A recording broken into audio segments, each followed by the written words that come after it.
Hello दोस्तों, welcome to channel on एमक्यूर्क। आपका मेरे चैनल पर स्वागत है। दिनांक है 21/3/2022। गतिविधि पत्रक है 50, कक्षा 6 to 8 के लिए। ठीक है, यहाँ विद्यार्थी का नाम, यहाँ शिक्षक है, शिक्षिका का नाम। आज हम इस वर्कशीट में पढ़ने वाले हैं जगदीश चंद्र बोस जी के बारे में, जो एक महान भारतीय वैज्ञानिक थे। ओके, यहाँ पे इनकी इमेज भी दी गई है। चलिए इनके बारे में आज थोड़ा जानते हैं। तो यहाँ पे हम इसे पूरा रीड करेंगे। ठीक है, जगदीश चंद्र बोस को पास के स्कूल में दाखिला दिया गया। वहाँ अधिकतर किसानों और मछुआरों के बच्चे पढ़ते थे।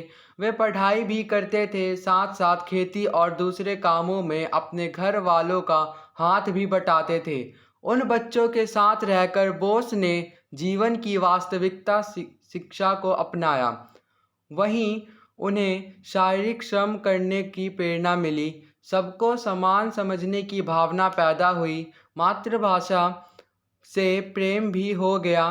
पेड़ पौधे के बारे में जब उनके सवालों का उत्तर बचपन में स्पष्ट नहीं मिला, तो वे बड़े होने पर उनकी खोज में लग गए। बचपन के प्रश्न जैसे माँ पेड़ के पत्ते तोड़ने से क्यों रोकती थी, रात को पेड़ों के नीचे जाने से क्यों रोकती थी, ये प्रश्न उन्हें सोचने पर मजबूर करते थे।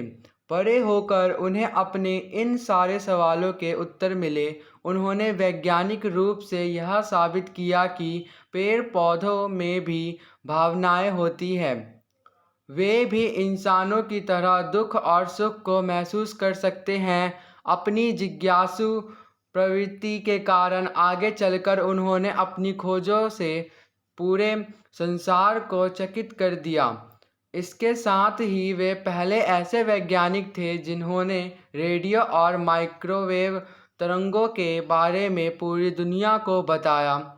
जिस समय देश में विज्ञान से संबंधित खोजें नहीं, ठीक है, खोजें नहीं के बारे में होती थी। ठीक है, आगे हैं तो यहाँ से देखते हैं। उस समय बहुमुखी प्रतिभा की धनी जगदीश चंद्र बोस ने अपनी महान खोजों का लोहा पूरी दुनिया में मनवाया था।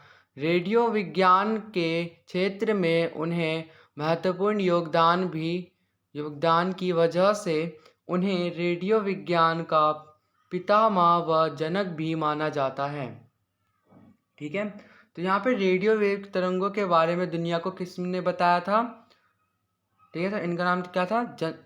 जगदीश चंद्र बोस जी ने। ठीक है, तो ये ध्यान रखना मेरे जनरल नॉलेज के लिए। अब यहाँ पे आपको दे रहे हैं, आप 4 क्वेश्चन है। ये 2 क्वेश्चन जो है आपको खुद से करने हैं, बट मैं आपको इसके बारे में थोड़ा आइडिया दे दूंगा। बट ये जो पहले के 2 क्वेश्चन है, इनके आंसर्स मैं आपको दिखाता हूँ, है ना, देख लेना यहाँ से। ओके, तो यहाँ पे पहला क्वेश्चन है, किन सवालों के जवाब उन्हें जगदीश चंद्र बोस को बचपन में नहीं मिले? तो निम्नलिखित सवालों के जवाब जगदीश बोस को बचपन में नहीं मिले। जो वो जगदीश चंद्र करना चाहता था, उसको उनकी मोम क्या करती, रोकती थी, है ना। तो पहला क्या था? हमें पेड़ पौधों की पत्तियों को नहीं तोड़ना चाहिए। ठीक है, पहला क्वेश्चन तो ये था उनका। दूसरा था, रात के समय पेड़ों के पास नहीं बैठना या सोना चाहिए। ओके, अब प्रश्न नंबर 2 है कि जगदीश चंद्र बोस ने मानवता की भलाई और विकास के लिए कौन कौन से आविष्कार किए? तो उत्तर है, जगदीश चंद्र ने मानवता की भलाई और विकास के लिए रेडियो और माइक्रोवेव का आविष्कार किया, है ना। तो ये जनरल नॉलेज के लिए याद रखना। ओके, अब मैंने पीछे बताया था कि प्रश्न नंबर 3 और 4 को खुद से करने हैं, बट मैं आपको एक शॉर्ट आइडिया दे देता हूँ। ठीक है, तो आपके मन में भी कुछ सवाल होंगे जिनके उत्तर संभवतः बचपन में आपको नहीं मिले होंगे। ऐसे किन्हीं 2 सवालों को लिखे, तो ऐसे आप भी अपने कोई 2 सवालों को लिख सकते हैं। जैसे मैंने यहाँ लिख रखा है, एक पहला ये रहा, दूसरा। ठीक है, ऐसे ही लिख सकते हैं आप भी। ठीक है, यहाँ से रीड कर लेना। ओके, दिखाया तो दूसरा ये था, पहला ये था। ओके, अब आगे देखते हैं। यहाँ पे प्रश्न नंबर 4 है, जगदीश चंद्र बोस ने मानवता की भलाई और विकास के लिए अनेक आविष्कार किए। आप मानवता की भलाई और विकास के लिए क्या करना चाहेंगे? अपने विचार लिखिए। तो ये भी आपको खुद से ही करना है, बट यहाँ पे एक शॉर्ट आइडिया मैं दे देता हूँ, यहाँ से भी आप लिख सकते हैं। ठीक है, तो ये थी हमारे आज की एक्टिविटी शीट नंबर 50।